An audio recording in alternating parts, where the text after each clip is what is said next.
No room for your discount store kids at this party." My sister smirked, her words like daggers aimed directly at my heart. My daughter, sweet little Lily, a child who had never hurt a soul, ran back to me, her face streaked with tears, her small body shaking with sobs. She'd overheard everything. Can you believe the cruelty? Can you even begin to imagine how that felt, standing there, watching my child utterly crushed by the woman who was supposed to be her aunt? Tell me honestly, would you have done what I did next, or would you have swallowed it, let it go, and simply walked away with your head held high? I need to know if I overreacted, if my revenge, as sweet as it felt, was too much for a situation that started with such venomous words.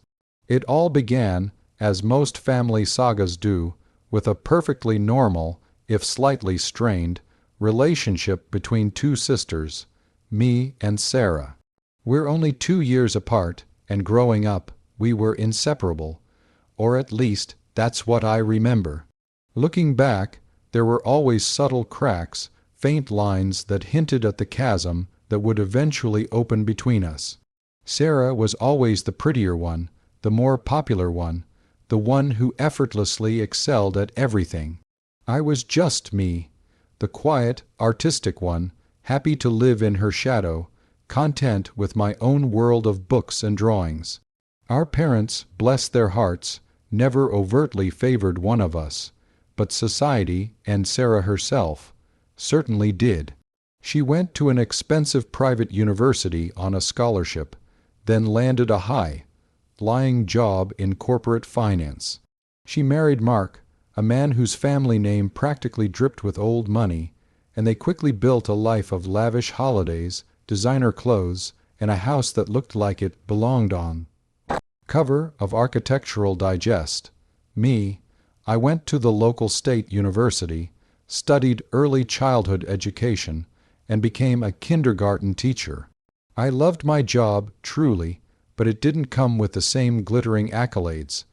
I met Tom, a kind, hard-working carpenter, and we built a life that was modest but filled with immense love. We had Lily, our precious daughter, who was the light of our lives, and then a year later, our son, Leo, a boisterous, happy little boy. We lived in a cozy, slightly obtuse, mall house that we adored, filled with laughter and the smell of homemade cookies. We weren't rich, not by a long shot, but we were happy. Sarah, however, seemed to view our happiness through a different lens. Her subtle jabs started innocently enough. Comments about my quaint house, the practical clothes I wore, the simple life I led. At first I brushed them off, attributing them to her slightly insensitive nature, or perhaps a misguided attempt at humor. But as the years went by, they grew sharper, more frequent, and increasingly aimed at my children. Lily, with her bright eyes and gentle spirit, and Leo, with his infectious giggle, were, to Sarah, discount store kids. It wasn't just the words, it was the way she said them, the sneer in her voice, the disdain in her eyes. She had 2 children herself, twins, a boy and a girl, Hugo and Chloe. They were immaculately dressed, tutored, and enrolled in every exclusive club imaginable. And they were, frankly, insufferable. They looked down on Lily and Leo, mimicking their mother's superiority, often refusing to play with them during family gatherings.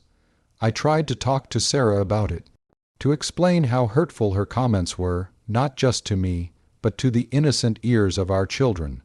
Her response was always the same, a dismissive wave of the hand, a roll of her eyes, and a muttered, "Oh, don't be so sensitive. It's just a joke." It wasn't a joke. It was a pattern of behavior that was slowly, but surely, eroding what little sisterly bond we had left.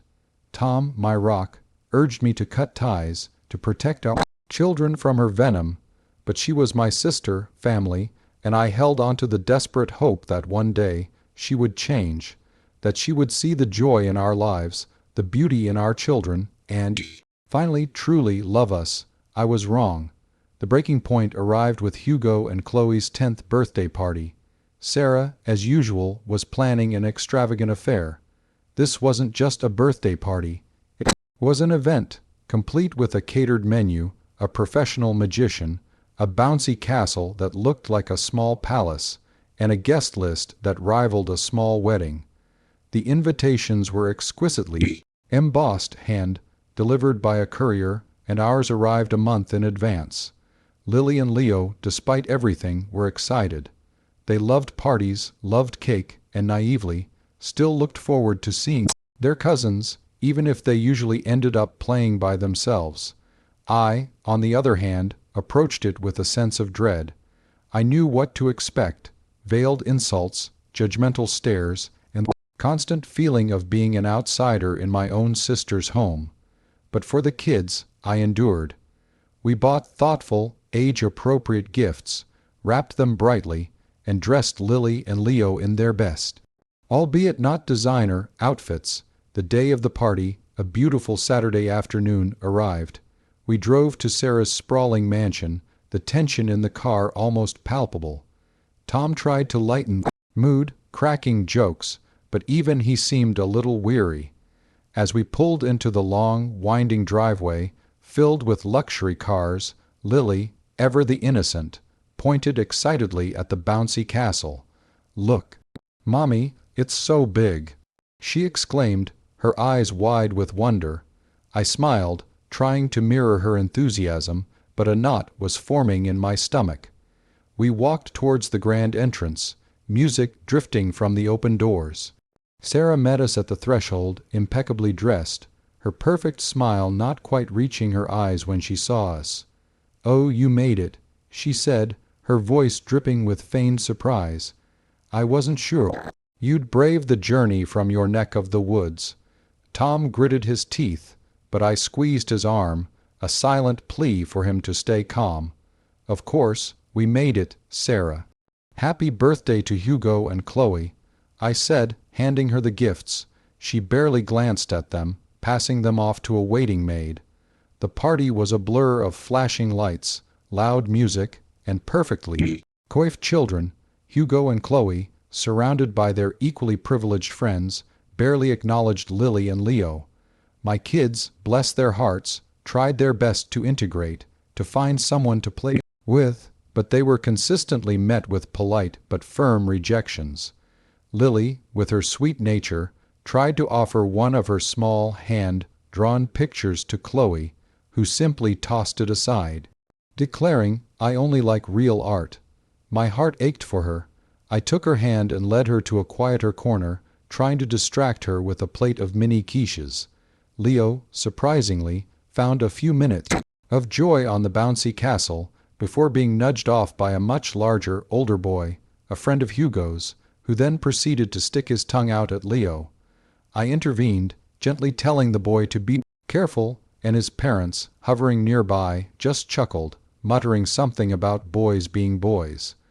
It was around the mid-point of the party, when the magician was setting up, that the incident occurred. Lily, ever observant, noticed a table laden with intricately decorated cookies, each one a miniature masterpiece. She loved baking with me, and her eyes lit up at the sight. "Mommy, can I have one?" she asked, her voice soft. I nodded, leading her towards the table. Just as she reached out for a beautiful butterfly-shaped cookie, Sarah appeared, seemingly out of nowhere, her eyes narrowed. "Lily, sweetie, those are for the special guests," she said, her voice sickly sweet but her tone undeniably firm. "There are some perfectly good sugar cookies over there." She gestured vaguely towards a bowl of plain, unadorned biscuits on a much smaller, less prominent table. My jaw tightened. "Sarah, what are you talking about?" "They're all guests," I said, trying to keep my voice even. That's when the mask completely dropped. "Oh, please," she scoffed, loud enough for several nearby parents to turn their heads. "We all know these aren't just any guests. These are my friends, my children's friends. People who appreciate quality, not things you pick up from a discount store." She then leaned in conspiratorially, her eyes flicking to Lily, who was now frozen, her hand still outstretched for the cookie. Honestly, there's just no room for your discount store kids at this party. They simply don't fit in. She finished with that sickening smirk, a triumphant glint in her eyes. My blood ran cold. I felt a searing heat spread through my chest, a primal fury I hadn't known I possessed. But before I could even formulate a coherent response, before I could unleash the torrent of righteous anger building inside me, Lily, my sweet, sensitive Lily, pulled her hand back as if burned. Her lower lip began to tremble, and her eyes welled up with tears that quickly spilled over, tracing paths down her flushed cheeks. She let out a small, wounded whimper, a sound that ripped through me, more painful than any insult directed at myself. Then, without a word, she turned and ran. She ran past the opulent decorations, past the laughing children, past the gawking adults, straight towards the entrance, her small, retreating figure a testament to Sarah's cruelty. I watched her go, my heart shattering into a million pieces. My own child, fleeing in tears, because of her aunt's hateful words. That was it. The line had been crossed. The dam had broken. So that's the situation I was in, and I had to make a choice. Sarah's words, the look on Lily's face, the years of subtle insults finally culminating in that outright attack on my children's worth. Before I tell you what happened next, I want you to pause and comment below what you would have done in my shoes. Would you have let it go? Would you have confronted her calmly? Or would you have, like me, felt an overwhelming urge to make her truly understand the pain she had inflicted? What would your next move have been? I didn't chase after Lily immediately. Something in me snapped. I stood there, rooted to the spot, watching my sister, who was now smirking, a look of smug satisfaction on her face, as if she had just won some grand victory. Tom, who had been chatting with a distant relative, rushed over, his face etched with concern. He had seen Lily run. What happened? He demanded, his voice low and dangerous. I couldn't speak. I could only point, a trembling finger aimed at Sarah, whose smirk faltered slightly under Tom's intense gaze. Then a sudden, blinding clarity washed over me. All the years of biting my tongue, of trying to keep the peace, of hoping for a reconciliation that would never come, evaporated in an instant. Sarah didn't deserve my silence. She deserved to understand the consequences of her words, to feel even a fraction of the pain she had so carelessly inflicted. I took a deep breath, and then, slowly, deliberately, I walked towards the table laden with those special cookies. Sarah, seeing my determined expression, straightened up, a flicker of apprehension in her eyes. "What are you doing?" she asked, a nervous edge to her voice. I didn't answer. I reached out, picked up a beautiful, intricately iced cookie, a tiny, perfect castle, and without a moment's hesitation, crushed it in my hand, letting the crumbs fall to the pristine white tablecloth. The crowd, which had been murmuring, fell silent. Gasps rippled through the air. Sarah's eyes widened in horror. "Are you insane?" she shrieked. I picked up another cookie, a delicate unicorn, and crushed that one too. Then another and another. My hands moved with a furious, unyielding rhythm, each crumbling cookie a symbol of the years of hurt, the dismissive comments, the final, unforgivable insult to my daughter. Crumbs and icing sugar dusted the table, the floor, and my hands. No room for my discount store kids at this party, I said, my voice dangerously calm, barely above a whisper, yet it carried across the silent room like a thunderclap. "Well, Sarah, it seems there's no room for your precious, overpriced cookies either." I looked her directly in the eye, and for the first time I saw genuine fear there, replacing her usual smugness. "You think you can belittle my children, insult their worth, and get away with it? You think their value is determined by the price tag on their clothes or the exclusivity of their parties?" I swept my arm across the table, sending plates of untouched, expensive delicacies crashing to the floor. The sound of breaking china punctuated my words. These discount store kids of mine have more heart, more kindness, and more love in their little fingers than you will ever possess in your entire miserable, superficial life. Chaos erupted. Parents started pulling their children away, murmuring indignantly. Mark, Sarah's husband, rushed forward, his face apoplectic. "What the hell do you think you're doing?" he yelled. Tom, ever protective, stepped in front of me, placing a hand on my shoulder, not to stop me, but to support me. "She's merely expressing herself, Mark," he said, his voice equally calm. "Equally dangerous. Something your wife seems to have forgotten how to do without tearing others down." I wasn't done. I turned to the magician, who stood frozen, his props untouched. "And you," I said, my voice rising, "are you going to make this magic act disappear? Or perhaps you can make my sister's cruelty vanish? Because that, my friend, would be a true feat of illusion."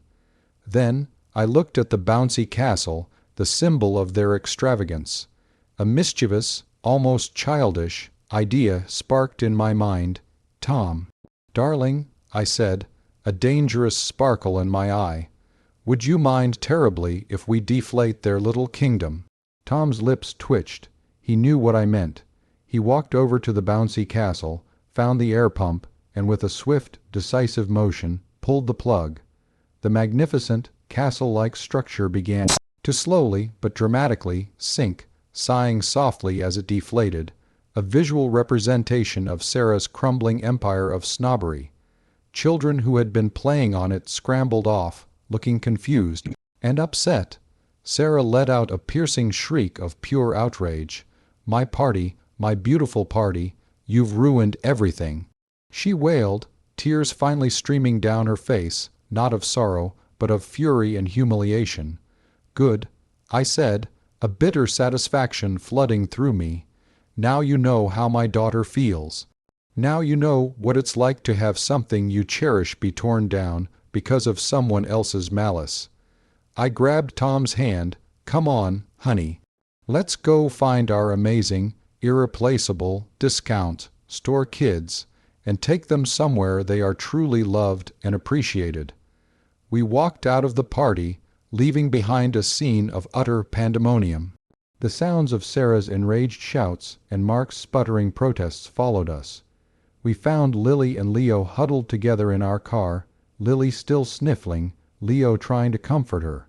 We hugged them both tightly, telling them how much we loved them, how precious and wonderful they were, and that no one, especially not their mean aunt, could ever take that away. We took them for ice cream, then to the park, and spent the rest of the day reminding them of their worth, their kindness, and their joy. The fallout from the party was immediate and explosive. Sarah called, screaming threats. Vowing to cut us out of her life forever, I simply hung up. Our parents, caught in the middle, were distraught. They tried to mediate, but I told them, firmly but respectfully, that until Sarah truly understood the gravity of her actions, until she sincerely apologized to my children, there would be no reconciliation, and she never did. She never apologized. She never acknowledged the pain she caused, so we cut ties. It was hard, painful, and at times I still grieve for the sister I once had, or thought I had. But the peace in our lives, the absence of her toxic presence, has been immeasurable. My children are thriving, knowing they are loved unconditionally, free from the burden of her judgment. We built our own traditions, our own joyful celebrations, where everyone is welcome and kindness is the only currency that matters. Looking back, was my reaction over the top? Perhaps. Was it dramatic? Absolutely. But was it warranted? In my heart, yes. 1,000 times yes. Watching my daughter's spirit shatter was a pain I wouldn't wish on my worst enemy. Sometimes, when faced with such profound disrespect and cruelty, a quiet word isn't enough. Sometimes, you have to make a scene to make a point, to protect the ones you love most fiercely. It was a messy, public explosion, but it finally drew a line in the sand, one that needed to be drawn for the sake of my family's well-being. So, if you've ever felt that righteous anger, that need to defend your own against injustice, then maybe you understand. Like this video if you were on my side, if you think I did what any protective parent would do. Subscribe for more stories like this, where real people face real dilemmas and sometimes, just sometimes, fight back with a fury born of love. Share your final thoughts on this whole mess in the comments section below. I want to hear your take. Was my revenge justified, or should I have taken the high road? I'll see you all in the next story.